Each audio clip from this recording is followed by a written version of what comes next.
Lovely. So we'll start recording it. I'm going to start by apologising. I have a bit of a cold, so if I'm coughing and spluttering, please forgive me, especially if you're watching it on the video, because I'm sure it's going to be very annoying. Welcome to our May webinar. And today we're doing a bit of an unusual one. We're doing staff, stay productive this summer when staff are on holiday. So we'll make a start with that one, and then if people join, we'll just keep letting them in. So this is the bit where I normally get a lovely introduction from my co-host David Hudson, who's the managing director of all those HR departments that you can see on the screen. Unfortunately, he's off with one of our clients doing some hard work. So it's just me today. I'm the owner and director of the HR department Coventry, and my name is Charlotte. So what we're covering today is managing the summer without losing momentum. How do we keep things on target? How do we keep things on track? And also some practical solutions that you can put in place immediately.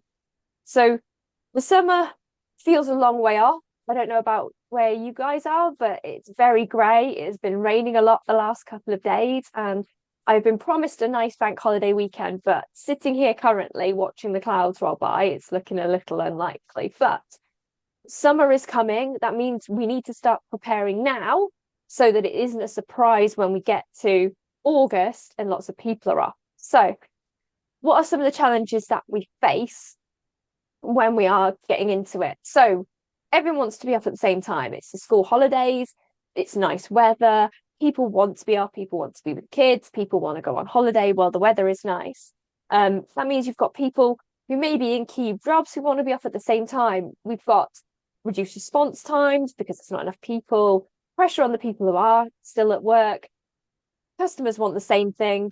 And then you've got managers who are firefighting. And also on top of that, you've got all the normal problems of running your business. You've got sicknesses and illnesses that happen. You've got operations that might come up. You have maternity leaves that might kick in. You have all the normal things of running a business, but also then more people want to be off and out in the sunshine.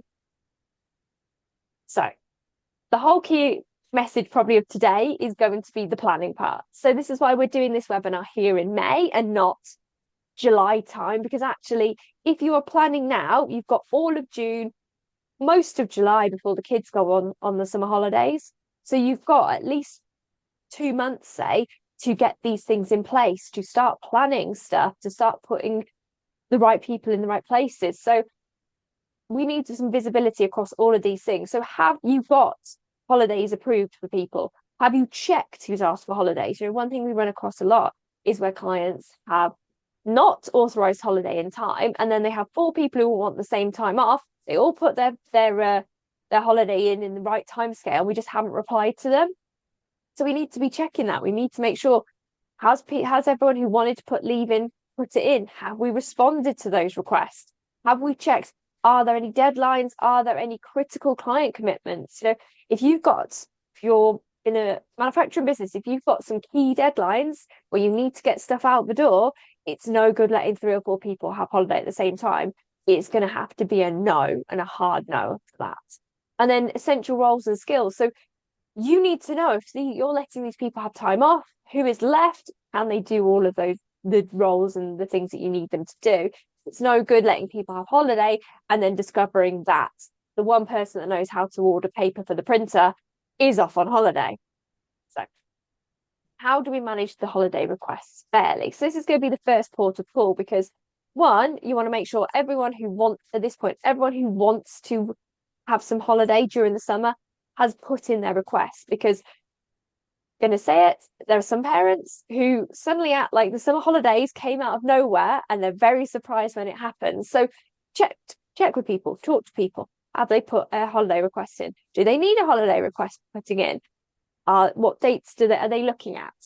Because it's no point them coming to you in the end of July when suddenly the kids are on summer holidays and they need some time off, because things will have been planned. Notice period. How long do you ask? You know, if somebody's having 2 weeks off, are they giving you a month's notice? In which case they need to get it in soon. If they're having a couple of days, what's your notice period for those? Your peak period restrictions. Do you restrict people during the summer holidays? It might be worth thinking about, especially if you end up having a lot of deadlines that come up during the summer, is do we put some restrictions in place? As an employer, you are completely valid in saying during the busy months of, July and August, we only allow 2 people off per department or 1 person off per department, or however that needs to be set up. You are well within your rights to put those restrictions in place, protect the business and protect everyone else's sanity as well. We've got that first come, first serve versus that business priority. So yes, somebody may well have put their request in first, but actually if they are the only person in that department and we have something key that is happening, it may be we need to say no to them even though they got there first, or we need to find a way of changing it or upskilling somebody. It may be that there's a balance to be had there between who can be off and then who needs to be taught some skills to allow that person to be off. It's not just a straight up put my form in so I get to go. Remember, if you are the person managing holiday requests, then you have every right to say no. A holiday is not a guarantee. So long as they've got enough time within the holiday year to take their holidays, you are able to set when they have them. And then that leads me nicely into the last point, which is handling those declined requests. So tell people they've said no. In the real world, they should be not booking anything until they've had their holiday approved. If you have our contracts, you have our handbooks, you have our policies, our he said absence, our holiday policy is very clear that you should not be booking trips abroad, transport, whatever it is. You shouldn't be going over to TUI or Jet2 or wherever and booking a holiday until your holiday request has been approved. It's no point coming and saying, oh, why can't you approve my holiday? I've already booked it. It's too late. You've done that backwards. So you need to get that culture within place that people are booking their holiday with you and then booking it with a travel agent. It's not the other way around, because then we all know they're not going to show up because they're going to go on their holiday. And technically, we're looking at misconduct there, and that's creating a whole big problem that we potentially just don't need, especially when we're busy. So how are we protecting those critical roles? Excuse me. Like I said, I've got a bit of a cold, so we're doing a little. It's water today, Kirsty. I'm not just chugging coffee to keep me alive. That'll be later. So we need to map out where we think these problems are. Now, this doesn't have to be complicated. It doesn't have to be technical. It doesn't have to be a spreadsheet. Although if you are a lover of those things, by all means, I'm sure ChatGPT or Copilot or wherever could make you a fantastic little grid that you could fill in. But actually, all you need is a piece of paper in your brain. We need to know single points of failure. So I mentioned it earlier as a joke, but actually, is there only one person that knows how to do certain ordering? I've worked in a business before where I was the only person who knew how to order the ink cartridges. So if I'm on holiday and we need an ink cartridge, what are you going to do? Text me while I'm in Spain? Or somebody's going to have to figure it out. So you need to know where the single points of failure are. That might be client contacts. That might be somebody who knows passwords to documents. It might be someone who knows where certain keys are kept. Think about those things. If you only have one person doing, for example, payroll and wages, what happens when they're off? We still need to get paid. That person will probably want to get paid. You'll want to get paid. So how are we managing that? How are we managing those places where there's only one person who has those skills? Specialist knowledge. Again, a bit like the single point of failure. Have we got anybody who's the only person that does that one job, or the only one that does that one part of the process? Can we get them to share that knowledge so that if they're away, that knowledge is still in the business? It's the same for if somebody is off sick with those first 2 points. Whether they're off sick or whether they're on holiday, if you've only got one person who knows how to do certain things, that's always a danger to your business. What if they leave? What are you then going to do without that knowledge? What if they take that knowledge away with them? So it's always a good idea to train people up. They don't need to be 100% perfect at it, but hey, 90% done is better than nothing done. So we also need to think about client-facing responsibilities. So who is talking to the clients? Do we just send them an email to say, so-and-so is going to be out of office? Or do we appoint somebody to look after that client? If they're a key client, do we give them a second person? Do we do a buddy system? I've worked in a business before where we had a bit of a buddy system. So if anything came in from one of my clients when I was on holiday, one of my colleagues would pick it up and there would be no quibbles. It would just be, a simple process of, oh, Charlotte is off this week. She's on holiday. Lucky her. I can help you. she'd have access, that person had access to all the files that they needed, no problem, seamless. And the last one is compliance critical roles. So a bit like those first two, is have we got any, some jobs have a lot of auditing to them, thinking about if you're like an ISO 9001 business, there are a lot of compliances and audits that need to be in place. Does everyone know what those are? Does everybody know how they stay compliant to them? Do you have somebody, for argument's sake, if I put Tesco, and on a Tuesday, oh, it's Tuesday today as well. On a Tuesday, we used to test the fire alarm, but there was only me and one other person that knew how to test the fire alarm. So if I wasn't in and that person was suddenly off sick, how do we test the fire alarm? The fire alarm's a weekly test. It has to be done. It's compliance critical. So again, we need to make sure those things are covered. And then we follow the little arrow over. And then what do we do? So we worked out where those kind of failures are, where those things could go wrong, where we need those skills covered.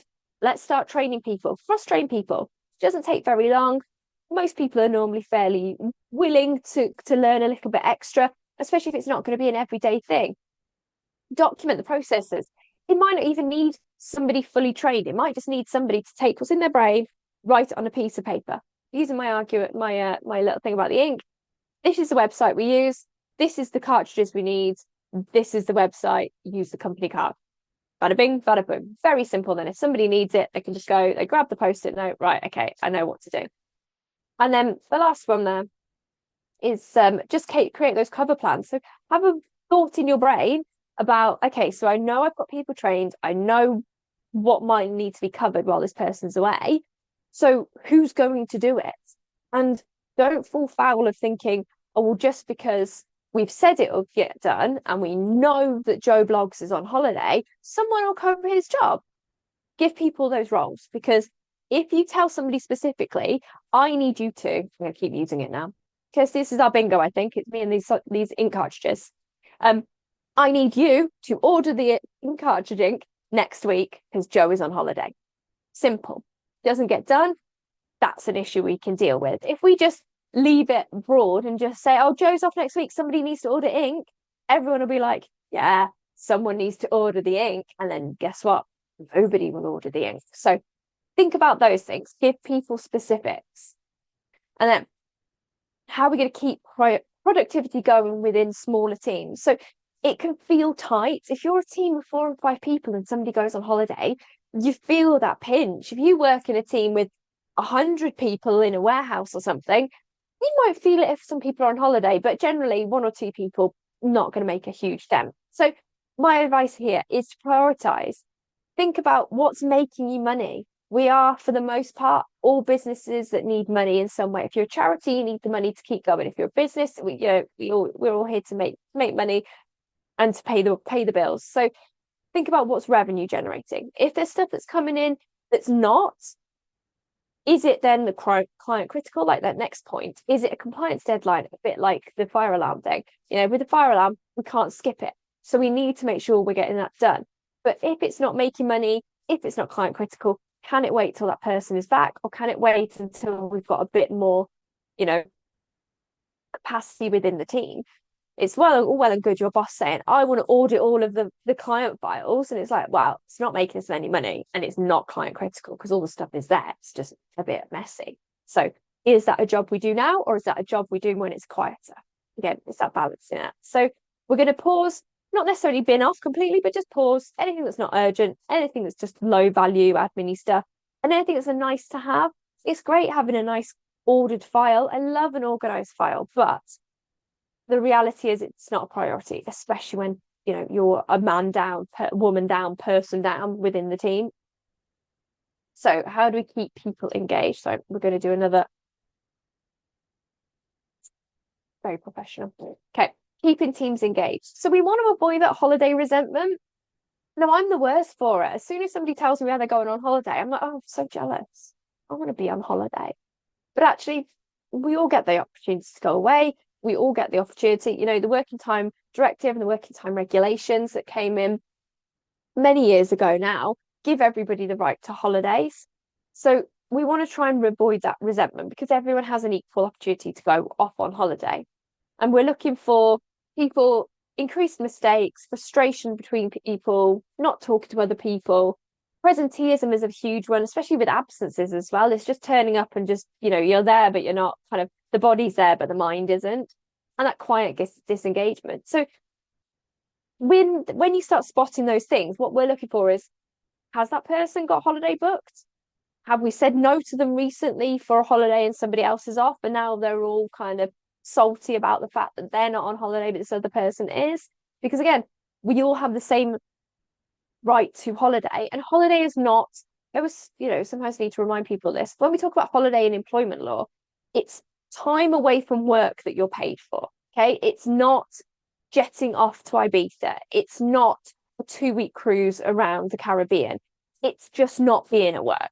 So if that means that we need to allocate people who are showing some of these signs a week of holiday during the summer or before the summer, then so be it. We have the ability to allocate holiday where we need it, and to tell people, I need you to take some, you're clearly getting a bit burnt out. I can see the signs happening. Maybe you need to have a long weekend to try and avoid this holiday resentment, because again, we all have an equal opportunity to be on holiday. So getting mad when people are off in the summer, we hear it quite regularly, is, oh, well, they're always off because it's the school holidays. And it's like, well, yes, but also there is a process to follow. So if you are also asking for time off, then there's no accepted if you were putting it in at the right time. So, but we'd add that one because that's kind of the flip side of, everyone's happy going on holiday, but the people who are left behind still have to do the work. So how we're going to avoid some of it. So managers, if you're in that position where you're leading a team, what you could do that will help is be really clear about communicating. I said earlier, there's no point just assuming that stuff will get done because somebody's on holiday. Let's be clear about who's doing it. If that means you need to give 3 different people 3 different jobs, so be it. Recognize that extra effort. It doesn't hurt to be saying, especially when everyone's been really busy, thank you for that. I saw you were working hard. I saw you've done this extra thing. It sounds really cheesy, but it does go a long way. People do notice. People always notice when they don't get thanked for stuff. It's one of the, common things that starts resentments is, oh, well, I do all this work and no one ever says thank you. So start saying the thank yous. Check the workload. If you've got several people off and the same person has been in the business for the time where those people have been coming and going, let's check in with them as well, because, that's where that resentment comes from, is they've been here the whole time carrying everything. And other people, they've come and gone and been on their holiday. So they've had that break. And then the same with encourage real breaks, and make sure they're taking their actual breaks when they're working. Make sure that they are switching off when they're at home. Make sure that they are having the weekends or having their time off. And maybe even suggest, booking an extra Friday. It's the bank holiday weekend's coming up. There's one in August. Does that person need the Friday off and the Monday off just to have a long weekend? Just so we get a bit of balance. So looking at some flexible solutions. So it might need that you, the team, the people within the business, we need to look at some short-term options to help cover things. And some of these should be really obvious. And some of this I might be teaching you to suck eggs, but the idea is that we cover all bases. So there may be some ideas here that you've not thought of before. So you can do just changing people's hours. That's a nice easy one. If they normally do a 9 to 5, could they do 8 till 4, cover somebody? We could do remote or hybrids. It may be that somebody has the kids off from school and their kids are a bit older, so they're fairly self-sufficient, but they're probably don't need to be home alone for 8-9 hours every day. So could that person do a day, 2 days working from home and then the rest in the office? Shift swaps. That's a nice easy one. If you've got different shifts that need to be covered, can we all switch around? If somebody just needs a day off, could we do a shift swap that way? They're covering for the other, but one person, there's no difference. It's just a different body doing the job at a different time. Redistributing workloads. We've talked about that already, but again, it's about looking at your list of what needs to be covered, prioritizing who knows how to do it, who's got the time to do it, who's going to be able to pick these things up. Short-term contractors as well, especially places like, manufacturing, cleaning companies, those sorts of places where, no, it's not cheap, but the skills are there within agencies to get people in.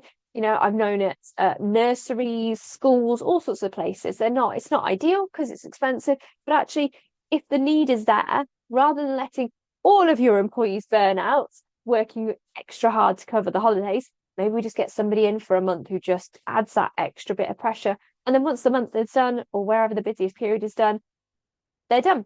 We don't need them anymore. Brilliant. And the same with interim support. So if you have businesses that have more than one site, if you have teams that can cover, it's a great way to kind of swap over. We can cover this, we can send someone to cover this week, and then you've got loads of people off in 2 weeks' time, so we'll send somebody in 2 weeks' time for you. And trying to find that balance. And these are all short-term things that you could do one or two of them just to get everything covered while it's busy. So the hidden danger. Sorry, I need a little bit more water. Kirsty, are we good time-wise? I can't hear you. I'm going to assume yes. 20 past, Charlotte. Fab. Thank you very much. I'm doing well. I need to do this when I'm poorly more often. So the hidden dangers. So we don't want summer to kind of create longer term problems. If we're looking things to look out for is inconsistency. While managers are off, other people are covering. If one manager has a kind of line that they have, a boundary that no, this is not acceptable, let's not start accepting it. So things like lateness, or not just turning up at the wrong time or whatever that is. I've seen people come in early because they want to leave early when nobody's authorized it. It's just because they're like, well, I think it's going to be sunny, so I want to get out quicker. And it's like, yes, I know the beer garden is calling when it's sunshine and it's a bank holiday, but there are reasons we ask you to do these. So let's not be inconsistent. Let's not let things slide. It's really easy when there's not many in the team to go, oh, well, we won't do that disciplinary because we need so and so, and then we need another person, and then that's awkward, and then there's another week, and then that person's on holiday, and then suddenly something is missed that's really important. Informal overtime arrangements. So sometimes we say, could you come in an hour earlier? Could you finish an hour later? Could you come in on a Friday when you don't normally work a Friday? And then those things that we're just covering for the summer, suddenly it's September and that person's still doing them, and we haven't really we haven't noticed, and either we need it, in which case, do we give it to them permanently, or we don't need it, but they've just carried on doing it and we've carried on paying and no one's really questioned it because it's felt like it's gone on for a long time. I've seen things like that happen before where actually then it's a very difficult conversation to have with somebody 3 months down the road when actually you only needed them to do the overtime for a couple of weeks, and here we are 12 weeks later, 13 weeks later, having an awkward conversation of actually you need to go back to your normal hours and your pay's going to go down when you were enjoying the extra pay. On the flip side, we've got missed rest breaks, people just working through their breaks. We've all been there. We've all had those moments. The odd one, fine. But if it's happening consistently, we need to be checking in with those people. Like, why do they feel like they're not getting their break? Are they going to lunch when they should be? Are they actually eating even? And maybe we find some other, going back to the ways we can do some short-term solutions. People have a legal right to a rest break. As a human being, they have a right to a rest break. I don't know how people go through without eating lunch. I'd be starving to death. So it's important, everybody has a human right. So we need to be making sure we're looking after those things. Same with the excessive working hours. It's fine. It's allowed with employment law. It should be an 11-hour break between when you're working. There should be at least, one, if not 2 days off during the week. There should be, not working over 48 hours in the week, etc. But there are times where the employment law and the working time regulations, the working time directive, allow for flexibility in that. And it is, where times are hard, where we're up against it, where, if you're working hospitality, I mentioned it earlier about a nice beer garden. If you're working in pub and suddenly, you have twice as many people because you've got a lovely beer garden and everybody is there having a drink in the sunshine, it may be that you work more than a 12-hour shift. It may be that you don't have a full, 8, 9, 10, 11, whatever hour rest break between you coming to work because someone's off sick, someone's on holiday, we need you to cover. It's not ideal, but it is allowable. It just needs to be the exception rather than the rule. And the same with poor absence documentation. Really easy that somebody's manager is off, they're off for a day and it gets missed. And then they're like, great, whenever my manager's off, that's at least one day I can have off sick and no one's going to notice. And again, back to that first point of inconsistent approvals and decisions, we suddenly allow things to happen that we shouldn't be allowing. And it's easy because it's like, well, we're busy and this and that, and it's easy to make an excuse. But actually, if we keep a good structure going, then it pays off because then we're not having to rebuild and relearn when we get to September. And then my last little point on there is, good HR protects people and performance, which I know is really cheesy, but when I wrote it, it sounded really good. And it does. We need to keep those those basics in place because once they're broken, we then have to retrain them, reteach them, re-establish them. And it's just much harder and it makes everyone else's life harder. So here are my five, I needed 10 then, five, we're only giving you 10, five things to do as a checklist for what you're going to do to make sure you are ready for the summer before the summer comes. Okay. So look at the leave calendar, look who's on holiday, look who's going to be off, look who maybe they might need to be off and they haven't asked for anything. Check if that is right. Maybe they've got somebody to cover it. Maybe their other half is going to be off with the kids. But if they've got children, might be worth asking the question. Wouldn't be the first time someone forgot when the summer holiday started. Identify those critical gaps.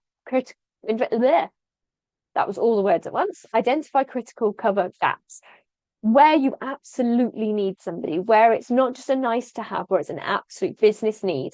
Work out what those gaps are and cover them, and specifically cover them. Don't just say, we need to do this thing next Monday and assume that somebody will do it, because 9 times out of 10, if nobody is given that job, nobody's going to do the job. So give it to somebody.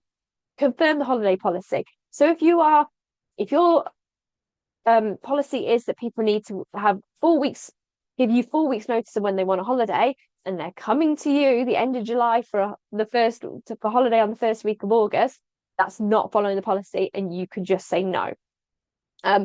Cross-train key tasks. So again, kind of links into that gap cover.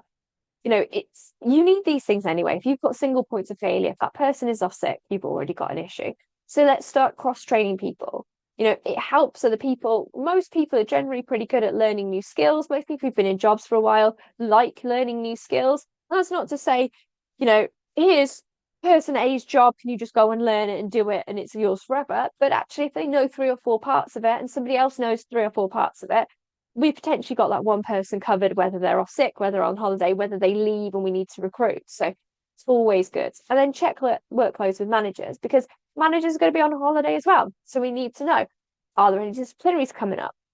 Is there anybody who's an absence issue that we need to watch? Have the managers got some holiday booked off? Because there's no point you working and working and working as a manager all through the summer just to get to September and be absolutely dead on your knees. So you also need a bit of a balance. And it's sometimes easy, it's very much, do as I say and not as I do. But actually, the reality is, everybody, I keep saying it might be another key theme of today, is everyone deserves a rest. And this is the whole point of this planning webinar, is more about, if we plan it properly, everyone gets a bit of a break in the sunshine. Whereas if we don't plan it, it happens to us as a surprise, and then we're on the back foot. And it's so much harder to be seen as, professional and organized and established and doing the right thing if you are forgetting to authorize stuff, getting to do stuff, or suddenly somebody's on holiday next week and you completely forgot nobody's going to cover. So, key takeaways. Calm, productive summer starts now.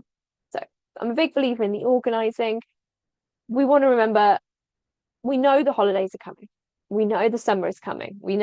I know it's hard to imagine looking out of my window right now, and there are some very dark clouds outside, but warmer weather is coming. Lighter days are coming. It doesn't start getting dark now in the evening until kind of 8, 9, 10 o'clock, and that will carry on all the way through until September, October time. So people will want to be outside. Planning beats the firefighting. There is no point you running around like a headless chicken because summer suddenly snuck up on you. I'm telling you now, summer is coming, and if it's the same as every year, happens every year, you know what's coming. Clear policies reduce the conflict. Like I said, people asking last minute for holiday, if that's not your policy and you can't authorize it, the policy is clear. It's a no.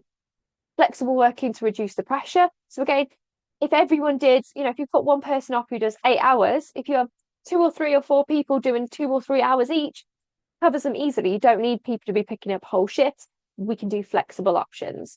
And the flexible options can just be for the summer. You can agree with somebody, and I'd probably put it in writing, but you can agree if they don't normally homework, they could homework for a few weeks during the summer holidays, etc., etc. There's loads of options.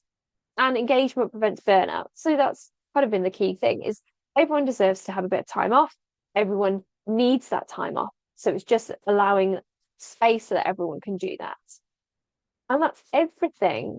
And we're almost on time for a change. So I don't know if anyone's got any questions. I think this one was a fairly straightforward one. Is there anything in the chat box, Kirsty? I can't see it for some reason. No, I don't think there is. No, nothing in the chat box. No. Okay. We will move on. And then this is all to say, I'm not a big fan of the sales pitch at the end, but all of the things that we've talked about today, we at the HR department, if we are your HR provider, these are absolutely things we can help with, making sure that your policies are strong enough, making sure your managers are trained up, making sure there's a process in place for things like, if you use Breathe through us, using those holiday requests through that. But there are so many other things that we are more than happy to help with, whether you're a client, whether you're new to us. We can do pay-as-you-go services, we do monthly retained services, we have a whole host of benefits, and we have lots and lots of happy clients. So if you think you need us, or if you do use us, we are a great option for you. And from me, it's thank you for attending. We do a free webinar once a month. We try and pick topics that we feel are going to be relevant. So we've done some on AI, we've done performance management, we've done absences, we've done this holiday planning one. So if anyone has any ideas, more than open to suggestions. And if you want to be on our mailing list to find out when the next ones are, just email Kirsty, lovely Kirsty, and she does our mailing list for this. Kirsty, what's the theme for the next one in June? I knew you were going to ask me that. It is inclusive workplaces, how to review hiring, onboarding, and workplace culture for inclusivity. There we go. So, sounds like a very big topic. So that might be another one where we overrun slightly because I'm talking too much, but it's all good. So yes, thank you very much. And Charlotte. Oh, hello. Sorry, we've got a question in the chat. Oh, amazing. Let me have a look. Can I ask this is for a webinar request about attitudes and behaviours and mainly around newer employees. Okay, yeah, absolutely. Kirsty, add it to the list. Thank you very much. We love a suggestion. There we are. That's great. Well, we will stop the recording there, and thank you all for attending. Like I said, if you have any questions, feel free to get in touch. We're always happy to talk things through.